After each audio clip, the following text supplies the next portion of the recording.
Eight union territories. Nine it was used to there before January, but after January it is eight union territories. Like I told you also. Explain the statement by giving suitable examples. How you will get to know that there are 28 states and 8 union territories? And why it is so? Have you thought of this thing that why there are so many states and union territories there? Since India is the second largest country according to the population, like it has the it is the second most populated country in the world, which means it has there is a very large population is there in India, which means it is quite difficult to govern or handle such a big country under one name, under one thing, under one government. So what we have done, we have divided the India into the further parts. That is, we have divided the India into the 28 states and 8 union territories. It is not easy to govern such a big country together. So we have divided it into the states and union territories. And how we have divided?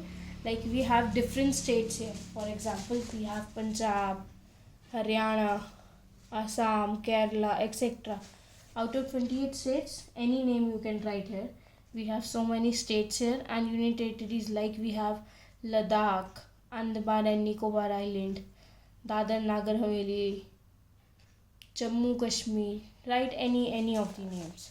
So these shows that there are so many different states and union territories in India, that it is divided into the 28 states and 8 union territories.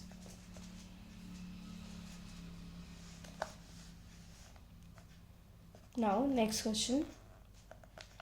What do you know about the physical division of India? What is physical division?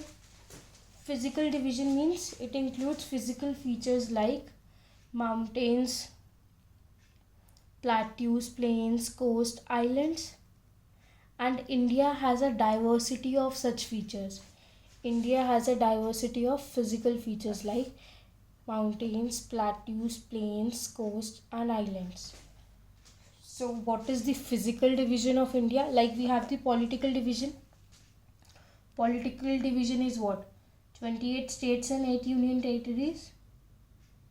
The same way we have the physical division also, which includes 6 divisions. That is the Himalayan mountains in the north, the northern plains, the great Indian desert in the west, then the peninsular plateau in the south, and the coastal plains and the islands.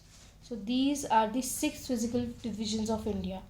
India is divided into these 6 features: the mountains, the northern plains, the desert, then plateaus, then coastal plains, then islands.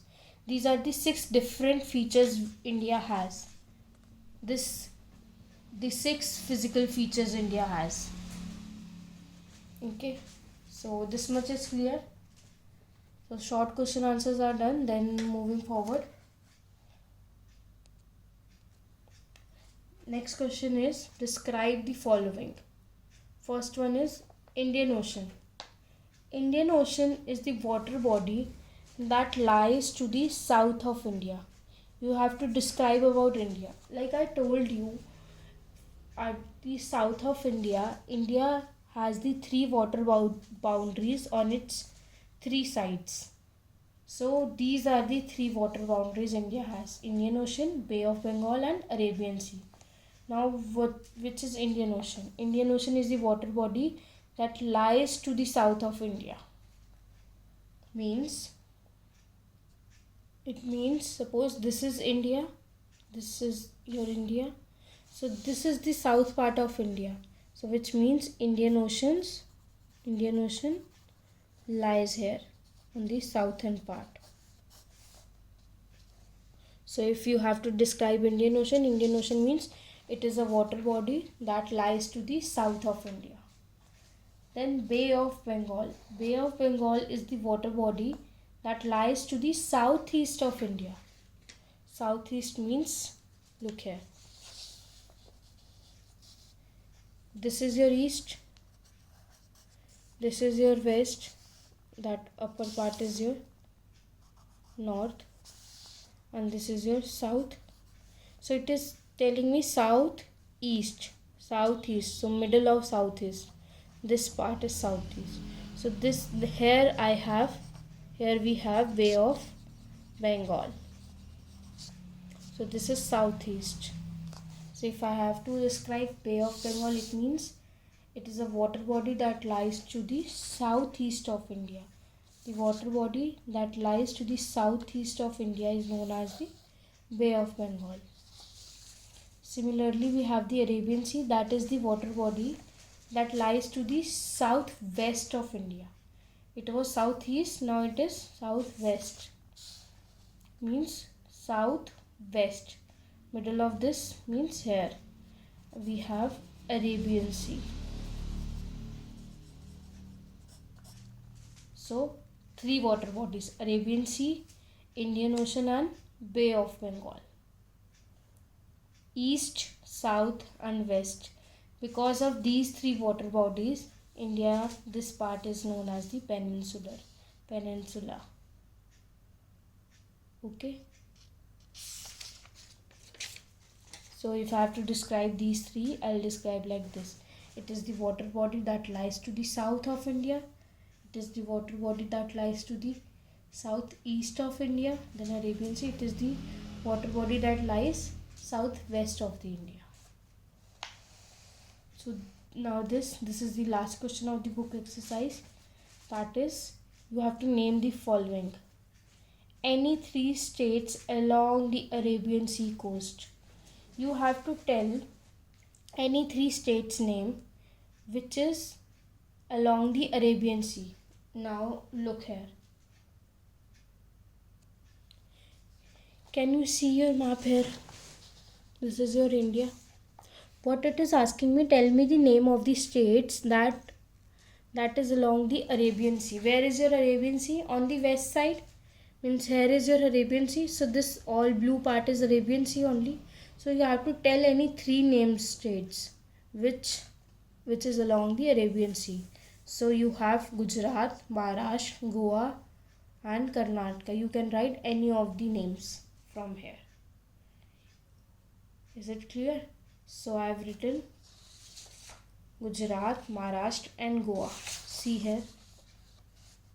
Gujarat, Maharashtra and Goa.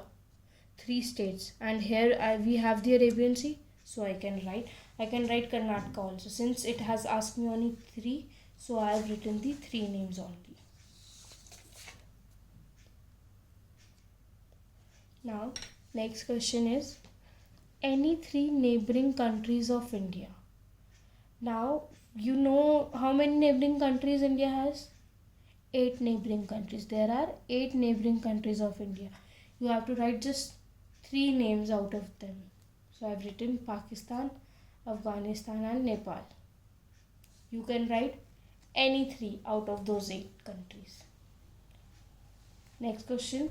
3 countries which are bigger than India. India comes at which number? India is the 7th largest country in the world. Which number? 7th largest. So which means there are 6 more countries which are larger than India. The list should be like 1, 2, 3, 4, 5, 6, 7. So India comes at the 7th number, which means on those 6 numbers there must be some other countries. So we know that list also. We have read that in the chapter. So you can write any 3 out of those 6. So I have written Russia, Canada and China. These are bigger than India. And China is bigger than India in the terms of the population also. Then this is the last question of the exercise. That is a state having the longest coastline in India. Coastline means which is near the water boundaries. The land which is near the water boundaries. So this answer is Gujarat. Gujarat have the longest coastline in India. So this is clear with everyone. Now we are done with our book exercise. We have completed the question answers. All these question answers, all your keywords or notes will be posted on the Snap homework. So to learn the question answers, to learn your keywords, you have to download the PDF from the Snap homework, and you can do that. It will be posted there only. Okay, and homework is already there. So make sure this is only your homework. The question answers whichever I am posting on the Snap homework means that is your homework only. Once I have posted means you have to learn all those things, all the question answers, all the keywords, everything. Now in the next session you have to take 2 maps with you when you will start watching this video. In that we will see the, first of all we will do the neighboring countries of India. We'll mark the neighboring countries of the India, and we will see how we have to mark the states also in the map, and then we will move to the union territories. So one by one we will cover that thing in the map also. Hope this much is clear with everyone. For any doubts you can ask from the Snap homework, and you can also comment on the videos also. And don't skip any video. Videos are posted in the parts only, like part 1, part 2, part 3. So don't skip any video, watch all the videos. That's all for the today. We'll continue further in the next session. Thank you and take care.